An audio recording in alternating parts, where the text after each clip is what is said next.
All right, welcome everyone. We're Semblance of Sanity. I'm Caleb. I'm Jacob. And we're here for Dororo, episode 17. One shark down, one to go.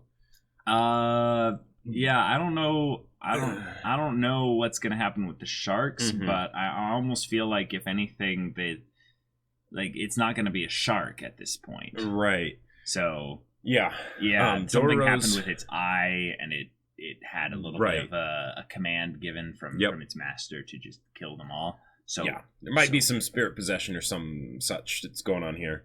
Yeah. But we had an end credits scene in the last episode that reminded us of Jukai.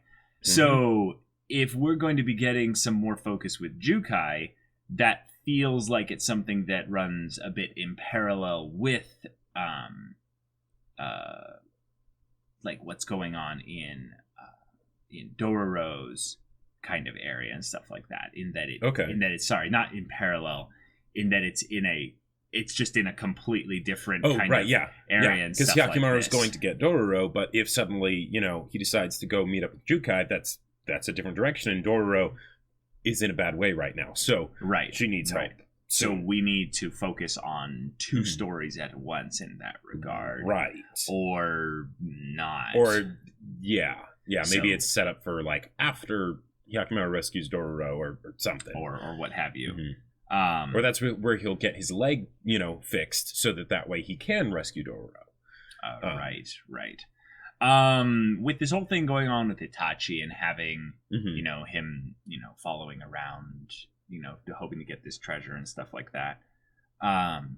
If we end this story in a much more kind of Dororo, Hyakkimaru coming back together sort of style, I think that would be fine.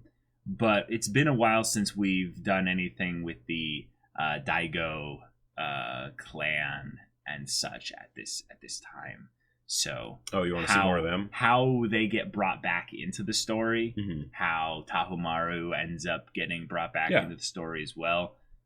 I feel like that should happen sooner rather than later. I wouldn't be surprised if they used this arc as the springboard to that. Whether it's through a direct connection or just once this arc ends, then they go back into that plot line.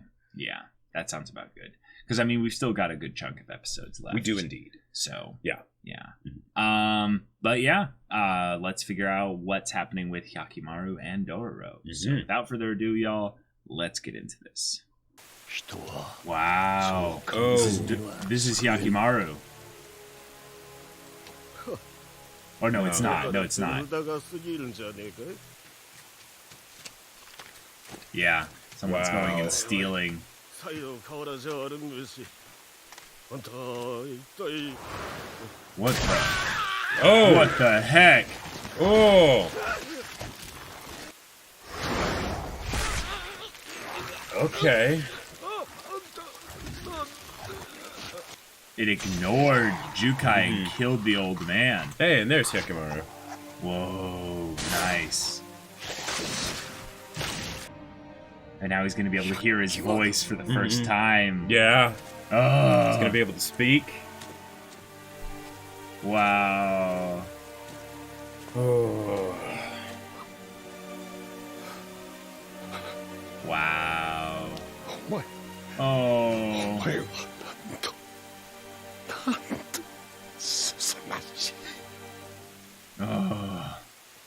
Oh. He can feel it now. Yeah. That's a perfect way to start an episode. Okay. Well done, Dororo. Well done. And that's also how it's relevant to the Jukai deal because, this is his real family. Yes. Oh. Oh, man.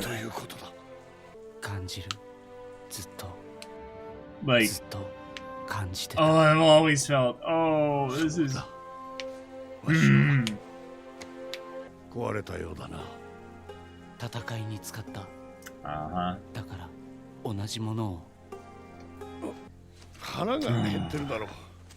He's avoiding. Yeah, because then Hyakkimaru will leave. これが欲しい Although in some ways this might be what Hyakkimaru needs to have this mellower time where it's like, okay, just relax for a bit. Yeah, I agree. 大丈夫。暑いのはわかる。 Kind of the father, you know, taking care of their baby son, but he's not a baby anymore. He's like, oh, I found my family. 大悟影光。 Yep. あったのか。 Yeah. その家紋の主に。それがお前の。俺を鬼神に食わせた。 Whoa. まだ食ってる。 Whoa. それは一体。 お方様、お目覚めになりましたか? Oh, are we going back here? And she's recovering. Yep. Oh my god. お方様がお目覚めに。 And he just doesn't それは care. 長女。 Wow. 若。急ぐ用があるゆえ、戻ったらお目にかかる。 Oh my god. Sorry, I am going full asshole now. お母上のお顔ぐらい見てからにすればいいのに。ご領内にあやかしが出たのだ。仕方あるまい。 That would be pretty rough, though, to think like, okay, if there's things that are almost constantly needing to be fought, Right. how do you make time for, you know, family and everything when that's potentially letting people die? Yeah. Case in point, Hyakkimaru. Yep. つまり。 Yep. お前一人に Huh. 国一つ Nice, の nice. もしか And か then ってい going ると from いうことか。 Yeah, from Tahumaru to Hyakkimaru's burden, if you will. Yeah. お前を拾い生かしたのは地獄を味わわせるためだったか。 Wow. But that's why he's here again, is because you helped him, Jukai. Yeah. He's still あれ alive. がいる。 And he needs that. あれが欲しい。できぬ。 Yeah, 新しい here 足 it はや is. れぬ。 Here it is. なぜ？姿は人に近づいたのかもしれん。だがその実、人から遠ざかってはおらぬか。あの様子。お前が歩いてきたのは、あやかしだけではあるまい。 Well, I mean, this That's a is logical true. assumption, yeah. わしにはわかる。 Yeah. Yeah, he's gonna go destroy it. わしはお前を救えぬ。救えぬ。使えませぬ。私はそなたを。 Oh. Whoa. Oh. Oh, mudslide there. Well, that complicates things. Well, that's just a good. little They're bit. literally gonna have to be forced to talk about it now. Yes, that is true. 首なしの菩薩像を覚えておられましょう。あの首が消えたのは百鬼丸が生まれた時。 Yeah. 私はこれこそ信心の賜物となんという思いやり。 Oh. To Okay. think your prayers meant that much. 百 Right. 鬼丸が生きていたはあの菩薩像が身代わりとして鬼神に食われたためにございます。はっきりと感じたのでございます。12の鬼神のうちあの子を食い損ねた者がいる。 Whoa. That's very 菩 detailed. 薩像 Yeah. を育てた今、殿との約定は破れました。殿、この国の安寧の時は Well, 終わり All ます。 right. well, if you're right, then そなたの思い過ごし。早く体を治せ。 you're overthinking it, but I cannot refute anything you're saying, so I have to go overthink it somewhere else. Oh, wow. Oh, dang. Soaking Oh. up the blood and... Yeah, and it goes into the fruit. Yep. Yeah, that's 焦る some... ことはない。人並みの体はむしろお前を不自由に縛るかもしれん。それでも欲しいか。欲しい。 Oh. なぜだ。 Yeah. なぜ？考えたことはないか。俺のものだ。 Yep. だから鬼神は全部殺す。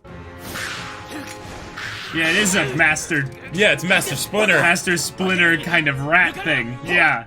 Where the Ninja Turtles. Yeah, yeah, underground, exactly. You know? 確かにお前の体はお前のものだ。取り戻すのに理由はいらぬ。だが殺すのは鬼神やあやかしだけでは済むまい。第五の民も必ずお前の邪魔 Oh, をする。 dang. そうなれば I would want to show that animation yeah, again. If you're gonna show like recap, stuff or flashbacks, then.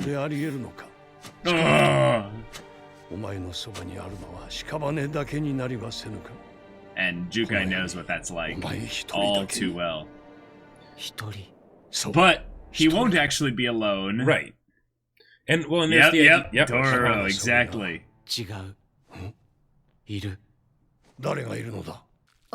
Oh, it's eating. Oh, it's got young. Oh. Or it's got a colony of just regular rats. Wait.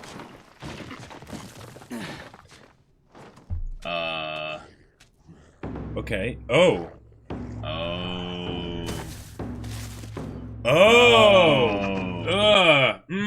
No. Oh, that's some dark, twisted stuff right there. Yeah.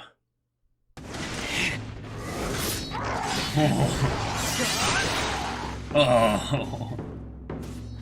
わしはあの哀れな赤ん坊を救ったつもりで再び修羅の川に流しただけだ。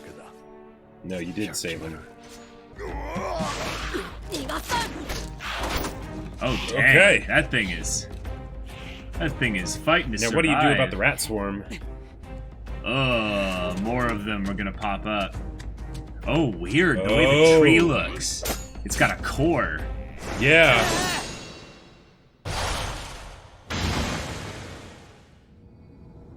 Oh. This is like a symbol of Daigo and his clan and war and all the conflict that it breeds. It breeds the conflict and the death. It breeds more ghouls, which then feeds into the tree, which then... But if he goes and stabs the heart of the tree, he can break that cycle of violence, basically. Oh.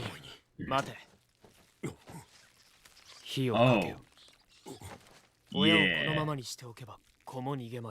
Wow. I mean, that's a good idea. It's gross, but it's a great idea. Okay.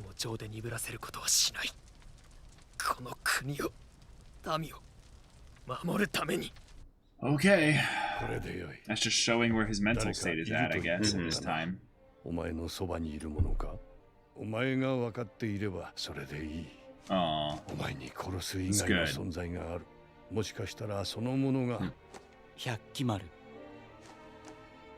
わしの中。Oh, yeah. Yeah, because he never heard it. Yep. Oh. Wow. Not to him. No.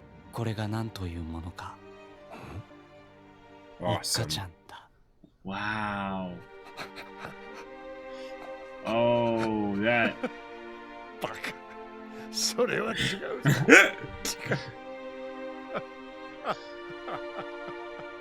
I did not expect that. Yeah. No. No. No. そうか。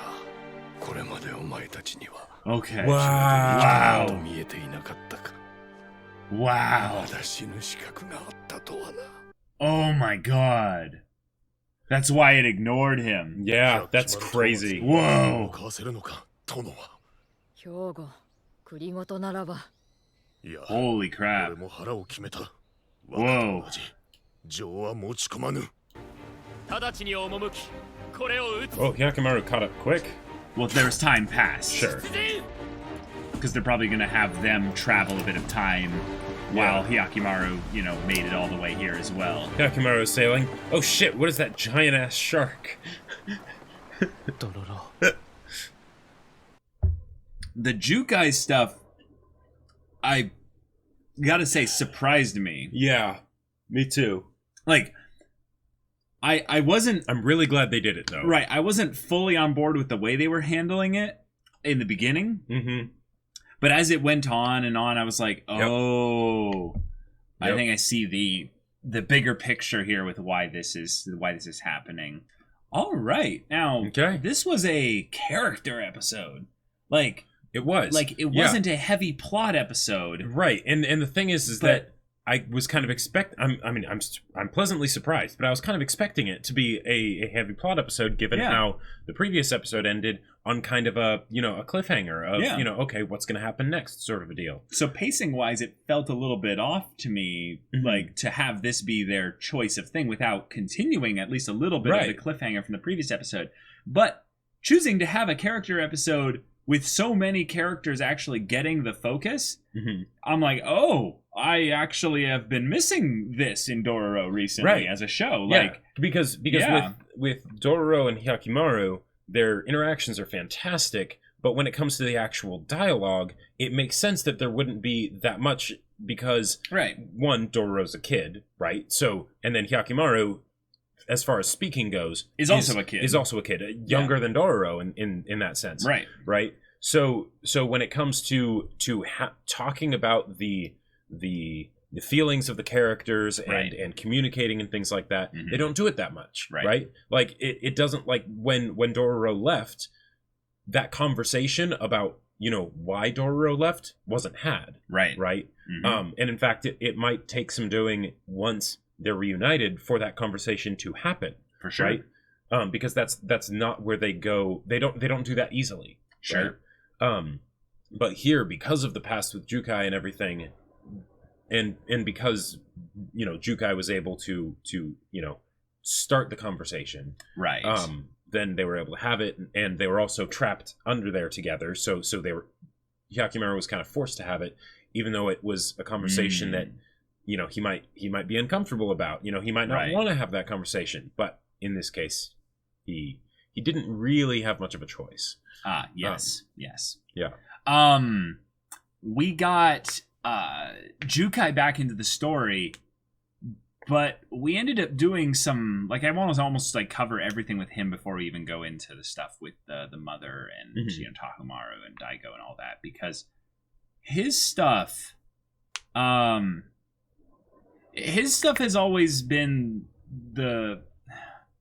just thinking back on that early episode. Yeah. That was one of the most emotional episodes of Dororo for me as a show. Same here. Because it wasn't just that we had the child being cared for by a new parent, by a surrogate parent, and that's a very easy way to get emotions out of me, with regards to Same stories here. and stuff. Yeah, it is hard. But what they did here was they had Jukai be put into a little bit of an antagonistic position by having him say, "No, I won't help you in your goal, Hyakkimaru." Yeah. And that didn't change. Hyakkimaru still doesn't have that leg back. Nope. That did not change. No. Now, we didn't end up into any kind of weird area where it's like, well, if you are not for me, then you are against me. Yeah, exactly. I'm so glad that wasn't a thing. Of course not. Jukai is so important to Hyakkimaru on an emotional level in the same way that Hyakkimaru is important to Jukai on an emotional level, that they could never harm each other. They could never directly do anything to each other. But they set up this little bit with Jukai having the monster look past him and then go take the other guy down. And I was just like, oh, does that have to do with the way that they read the goodness or evil of a soul? Like, he's so good of a soul that it says, okay, you're protected, I'll move by, or something. But no, it's way worse than that. It's that he's a dead man walking. Yeah. So he only finds comfort amongst the dead. Right. So then when Hyakkimaru comes in full of life and with goals and dreams and aspirations and even a new connection, a person that gives him a reason to be human, Jukai, if anything, maybe is scared by that. He's like, no, stay here with the dead. Stay with me. Right. It adds, because whenever you have a mentor figure in a story, it can be tough to have them not go into perfect mode. Oh, sure. Because they're the experienced one, so therefore they don't make mistakes, kind of a thing. And any time that there's a disagreement with them and the person being mentored, right, then it falls squarely on the shoulders of the person being mentored, right? And while Jukai made a great point in his reasoning with not giving him the leg, it's like, yeah, I totally understood that. And it wasn't something of I'm ignoring your plight, I'm ignoring your situation, right? It's just that it's a you don't understand kind of thing. It's the I have a perspective that you don't, and my perspective might not even necessarily be the right one, but this is what I believe, right? Oh, yeah, I will die on this hill. Exactly. Well, and the idea that I cannot let you become like me. Like that's yeah, that's powerful. Like, yeah, it hurts because you look at Jukai and you go, oh, but he's such a good guy. But then you realize, what does he want out of life? Why does he do what he does?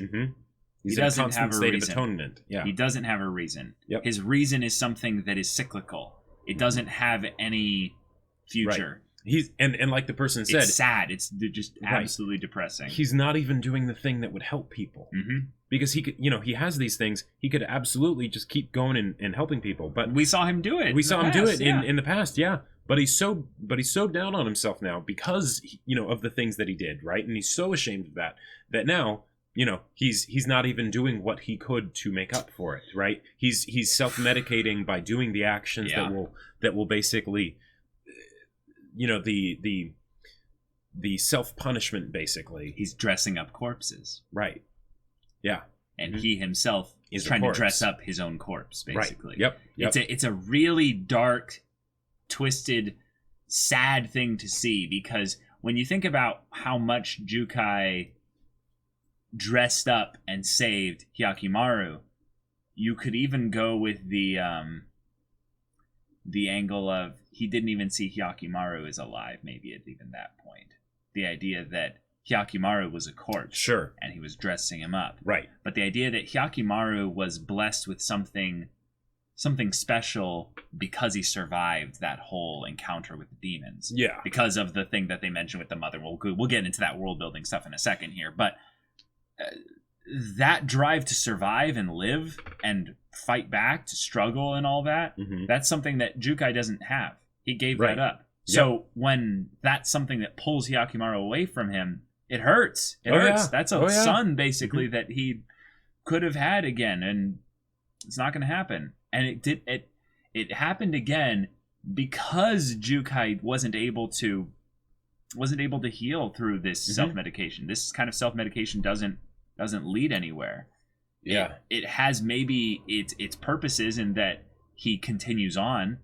He finds some measure of purpose in it so that he doesn't completely end everything. Right. Even though we've seen him, try come close to at least one point in the past. The voice actor for Jukai does a really good job of selling the emotion as well. Yep. So, but Daigo, because we didn't get any Dororo this episode, which was just surprising. Very surprising. So Daigo, Tahomaru, and the mother, the mother, world building and mechanics regarding exactly what happened when Hyakkimaru was born, and what happened potentially with the demons and the goddess of mercy, right? Because they already kind of went over it, but they didn't. But not in a condensed, detailed form. Exposition dump like this. And I love it. It's poetic in a way that Daigo completely dismisses it, because how would she know something like this, right? This is the divine intuition kind of thing, right? Divine exposition, right? From the creator. This is of the story. We understand it because we have meta knowledge, right? We have meta knowledge. Daigo has no reason to, right? No, he has no reason to think that this really means anything other than just the conjecture of his wife that is very unwell. Yes, right? and I do think that he takes a percentage of it seriously. I do think that he is smart enough to go, okay, she's always been at the very least in tune with this kind of things, and I don't. He's like, I'm not the kind of person that doubts that spirits, interact with. I us might and not all that. act on what she's saying, but I'm going to log that away. Right. Kind of He's maybe, like I said, going to go overthink it somewhere else. Yeah. Because he seems like the kind of person who, quote unquote, meditates, but what he's actually doing is doing the paranoid thing where he's like planning out scenarios that don't exist in his head and like trying to make sure everything's perfect and be a hyper control freak, and it's not working. Now, so Okay, what can you help me understand exactly what happened? The head of the goddess dissolved when the demons came to consume Hyakkimaru as a substitute for Hyakkimaru's head. Right. On a literal sense, like Hyakkimaru would have lost literally everything and been a nub with no body parts really, other than the torso basically, with no organs maybe even or what have you. Right, no skin or anything like that. But there was specifically a demon that wasn't able to consume Hyakkimaru fully, and was basically staved off on that because this goddess intervened on the behalf of the mother to save her baby. Right. It's some Harry Potter Voldemort stuff. Yeah, exactly. Okay. Yep. So the love of the mother saved the son. Right.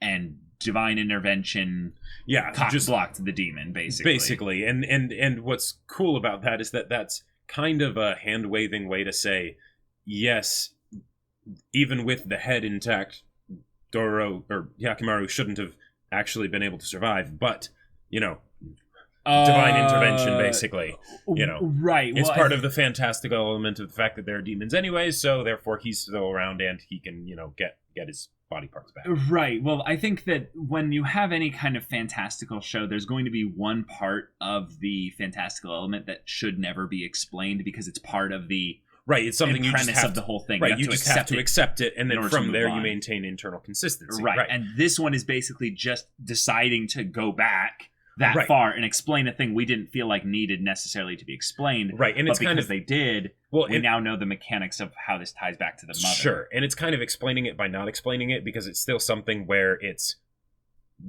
the god did this, right? Which is right, but the reason why the god did it at all was because of the mother. The god didn't have to do this necessarily. Right. Yeah. Sure. Right. Does that sound right though? Sure, but it's one of those things where they didn't really need to explain it because it was introduced at the very beginning, so it's the premise of the story. But anytime you give an explanation for something, especially if it's something that a lot of other stuff depends on, then letting the audience kind of know that it's something that they need to accept, even though you're using an explanation that is sort of a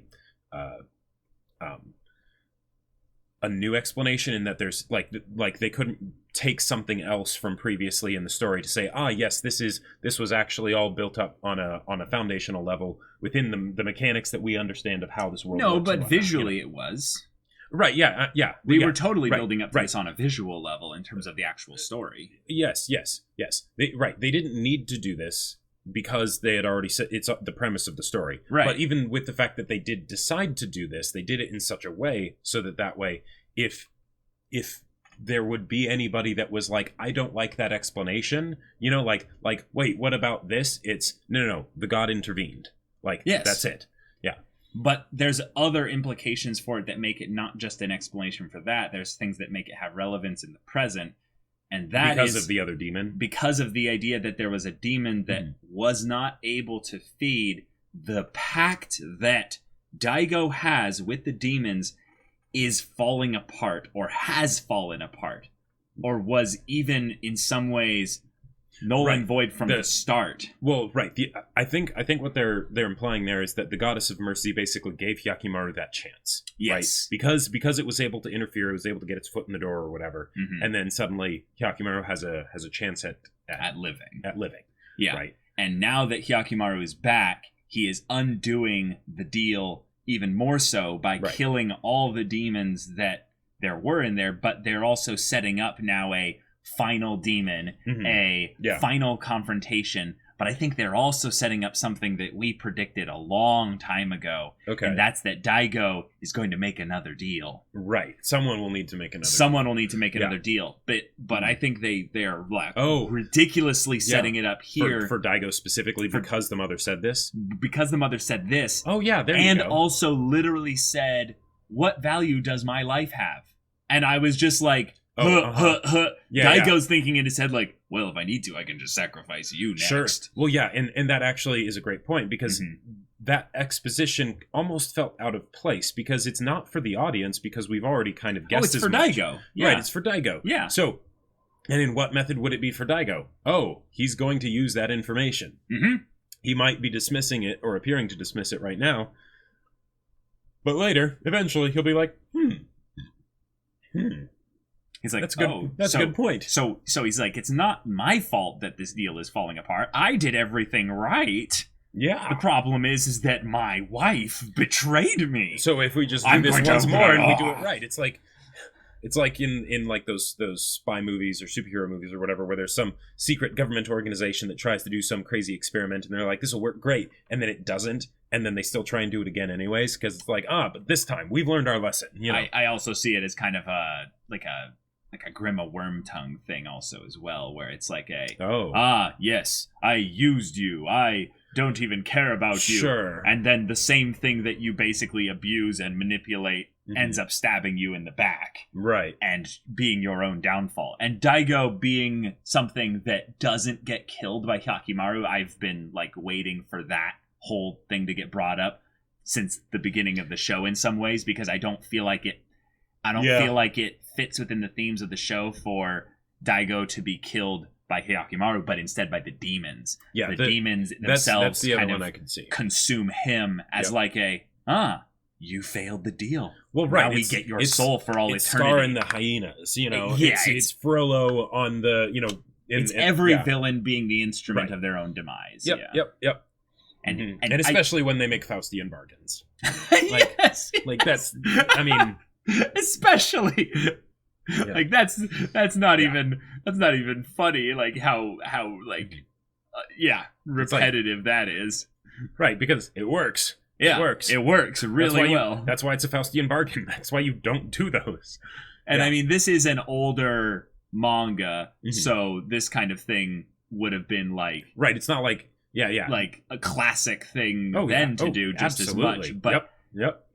Even then, it wasn't as probably repetitive even at that point with regards to fantasy, because fantasy, I don't know the influence of Western fantasy on Eastern fantasy, but I'm gonna guess that fantasy has been slowly on the rise since things like this. Sure. Like it wasn't as prominent, I would say. Yeah. Well, yeah, I mean, just look at what like Lord of the Rings did for fantasy in the West. Like, yeah. Lord of the Rings. World. Yeah, Lord of the Rings was maybe around the same time, if even just a little bit earlier, but it wouldn't have spread that quickly. Right, yeah. I'm more talking about the movies, you know. Oh, yeah, of course. The books, yes, they were definitely out. Right. Yeah. Okay, then we have Tahumaru, who they're trying to give a little bit of he shut down a little bit. Right, and the thing is that I'm with how he is right now, it's dysfunctional.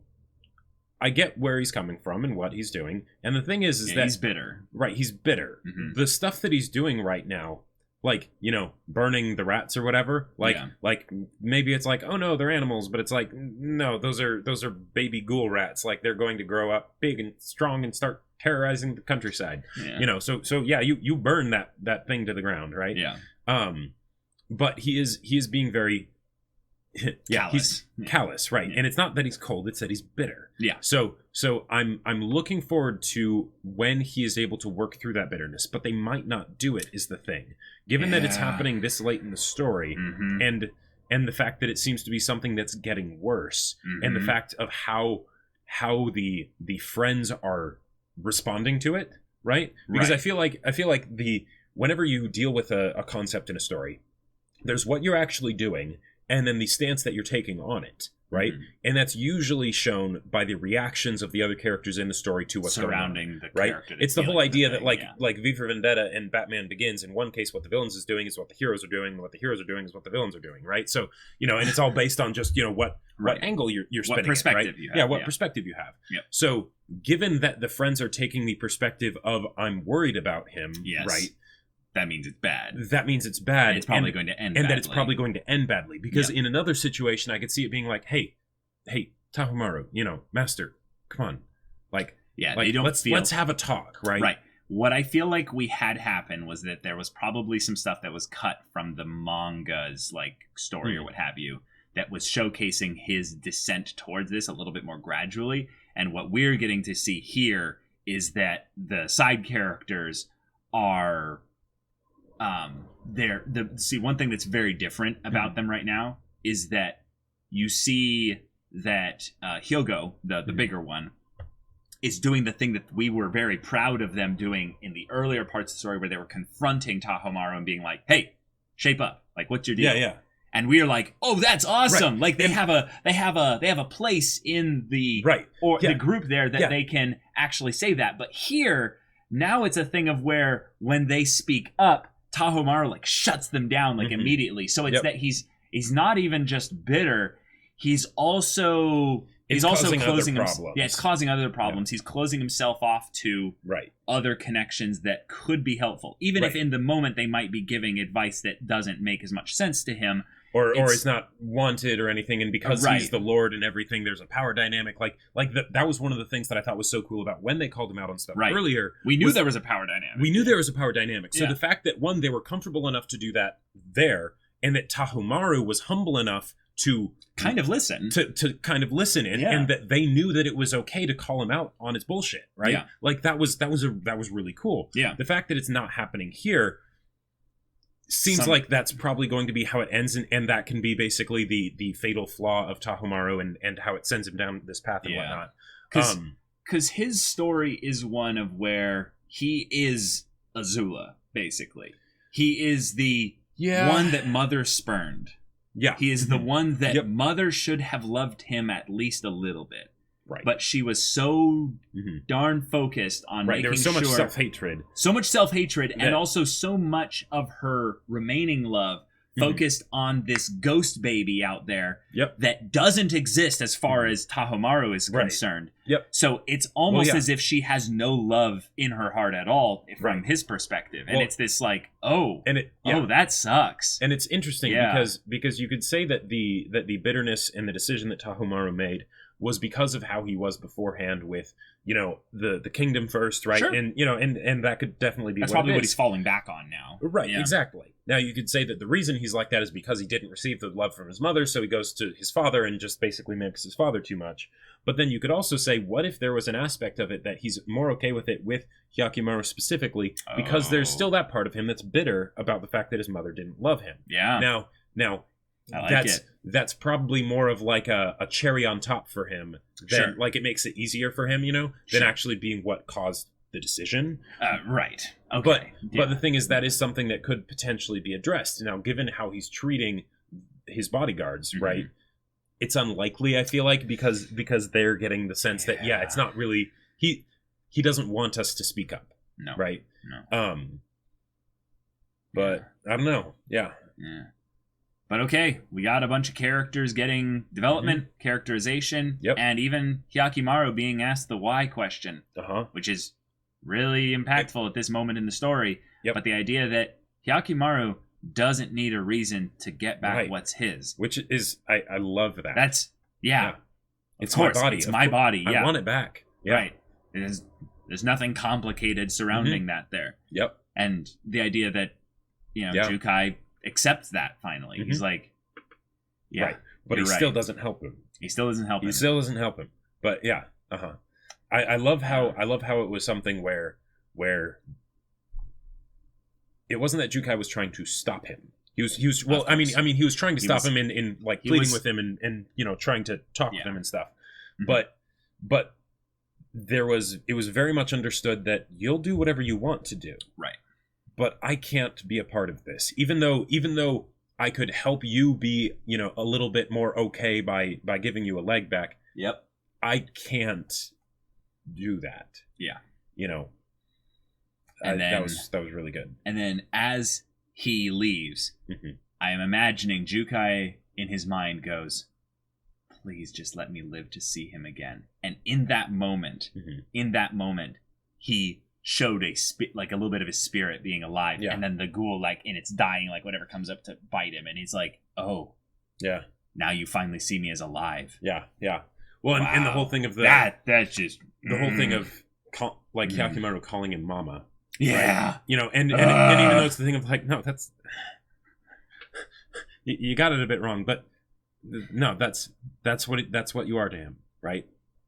And he doesn't really have a good association with the word father, so or the word mama. Well, yeah, but the I can't save you part where they mirrored it with Jukai being like, I can't save you. Well, I mean, and if you think about it, Jukai is like that's the perfect comparison because self-hatred, caring about Hyakkimaru and wanting to do something but being unable to. Yeah, I put you on this path kind of exactly. Thinking, yeah, all the guilt and everything. It's like, yep, and yet absolutely caring about him and him caring about them. Yep.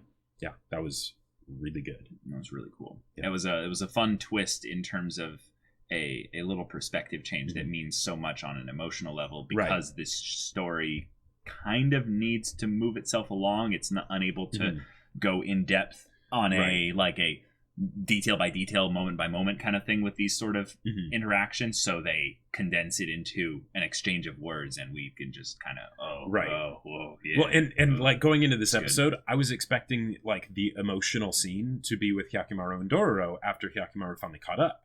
Right, but that's probably going to be the next episode now. Yeah. And it's funny because now that I'm thinking about it, it's like, oh, this is kind of them resolving Dororo's character arc, plot, past and stuff, okay. and then they can move on to Hyakkimaru. You mean the other way around?